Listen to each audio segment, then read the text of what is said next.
want to thank Donnell and Angie so much for putting this together, and everybody who was involved, and for coming out here day after day, tirelessly, passionately, compassionately. They are amazing, and I appreciate them so much. I have a speech for you today. Today I'm thinking of mothers in Palestine who have had to go hungry so their children would have something to eat, while Israel makes the food rot in the aid trucks just across the border. The mothers who have had to write their children's names on their limbs so their dismembered bodies could be identified. The mothers who have had to bury their babies in the tiniest body bags. The mothers whose children were taken away by the IOF and tortured to death. The mothers who were killed and thrown into mass graves, creating new orphans each day. I think of my own mom, who smiled as she got arrested at UNH last week because she said she always saw this Palestinian smiling triumphantly, even as the Zionists carried them away. Right there. We feel a desire to honor mothers because they represent the best trait of our humanity, which is our instinct to take care of each other, to feel the pain of others as deeply as we feel our own, and to be there for each other, to offer relief from it.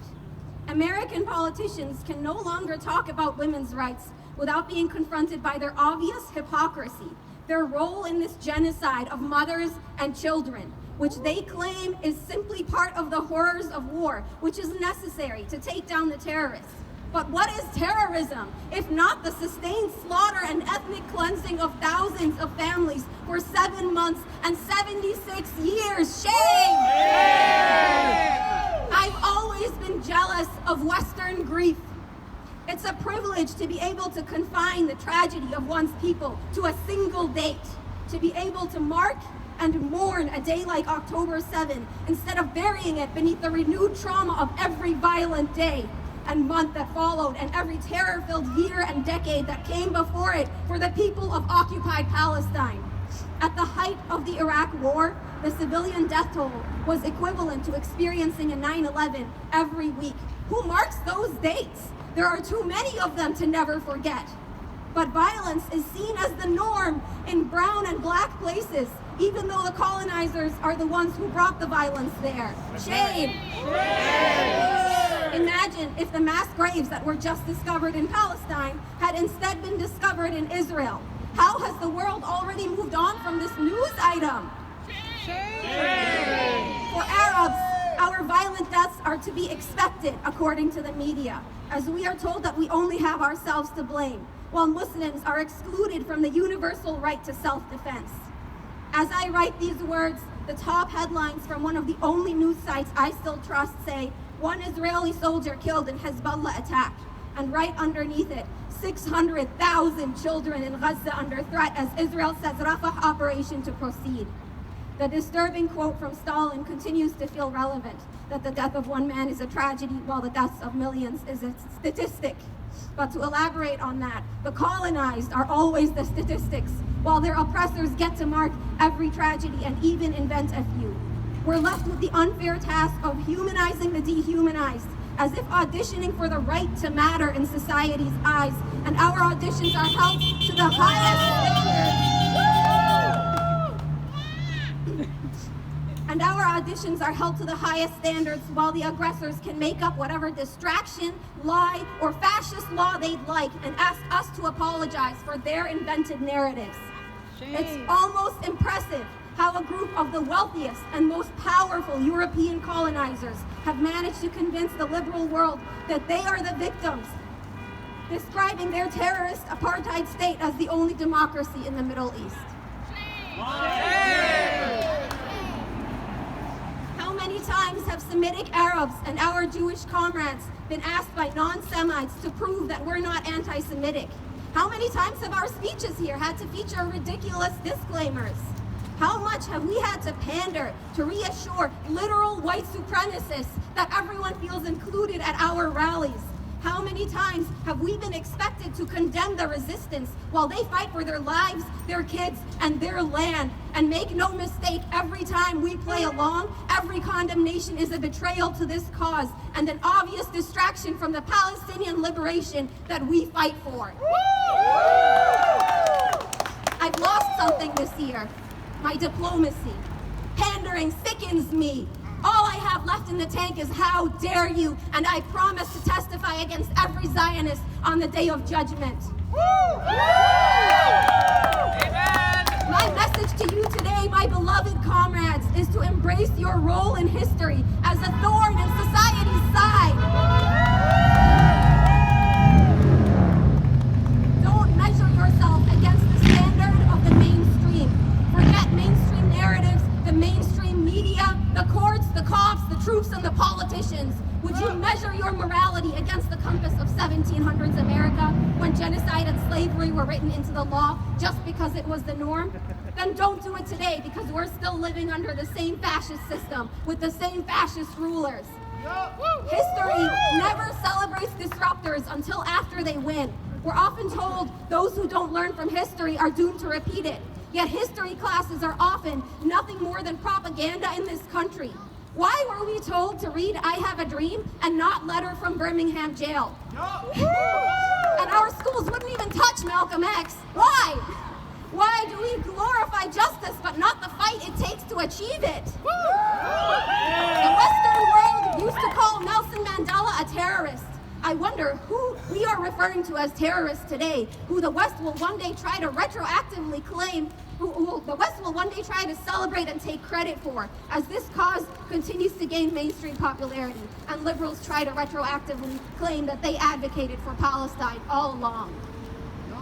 As I write these words, over 300,000 people have fled Rafah after Israel forced them to evacuate, for some of them for the 8th time since the start of the genocide. The rest of them are too starved to travel. They were told to leave Khan Yunis until it was bombed beyond recognition. They were told, go to Rafah where it's safe, the southern border. Now they're told to go back to Khan Yunis. The bedridden have left their hospital before Israel would have a chance to bomb and raid this one too. We recently received word that Dr. Adnan al-Bursh, a leading surgeon in Gaza and one of the heroic doctors who kept his hospital running while it was under attack, was tortured to death in prison. Why? Can the Israeli government tell us what threat he posed to the Jewish people exactly? Doctors threaten Israel because they bring healing to a genocide. Medicine and food and water threaten Israel. Journalists threaten Israel because the state of Israel could not exist if the world were to catch a glimpse of its true nature. Because the existence of the settler colonial project of Israel requires the displacement and destruction of the indigenous population. And so the people of Palestine are being asked to go up and down in circles around Gaza Strip, a concentration camp, the world's largest concentration camp, as the IOF massacre every doctor and journalist and child they don't take prisoner. Now Israel is preparing the unthinkable to attack Rafah, the final frontier, right after the people of Palestine accepted a ceasefire agreement and began celebrating, thinking they'd get a moment's relief from the sadistic slaughter that we are forced to fund. Zionism is an inherently racist, incredibly violent ideology. We reject any attempt to sanitize it in these spaces by limiting the blame for this genocide to a specific Israeli or U.S. administration. Right. I urge you, and I pray I am preaching to the choir, don't make concessions with the institutions of the oppressor. You do not have to prove yourself to them. You don't have to prove to the repressive, self-serving state that you are a peaceful, loving citizen. They have to prove themselves to us, and they can't.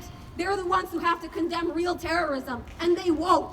So we won't let them get away with their hypocrisy, the audacity of our leaders to call their victims terrorists, as the Western states repeatedly display their blatant disregard for the sanctity of human life and free will. And as we have learned, the United States, much like Palestine, isn't free. We are all desperately fighting for liberation from the corrupt mainstream structures of this deeply broken and unjust society we find ourselves in. I'm sure many of you can relate when I say that this has been the worst and most meaningful year of my life, that I've seen greater evil and more profound courage, solidarity, and love than I ever thought possible from the human race. I simultaneously feel ostracized from this hostile country I live in, and yet more connected with its people than ever before. Just last week, my veteran classmate explained right in front of me that he used the term camel jockey to help him dehumanize the enemy so it wouldn't be so psychologically hard on him to kill my people on our land. My teacher validated him, saying, it's hard, but we do what we have to when their population is a threat to ours. He says this right in front of me. What am I supposed to do with that? This hateful, racist, violent country makes refugees out of us and then resents our existence here. But this is not American land. This is Wabanaki land, and we are all just visitors here. My comrades have shown me what true belonging looks like, and they've taught me that our claim to these streets is based on our love for each other. I love you all. I'm grateful to be sharing this time on Earth with you. It's been beautiful to bear witness to the entire world uniting around the same cause. For each of us, Palestine is personal. As long as we live, we fight, and may we be gathered together again on the other side. Free Palestine! Free Palestine!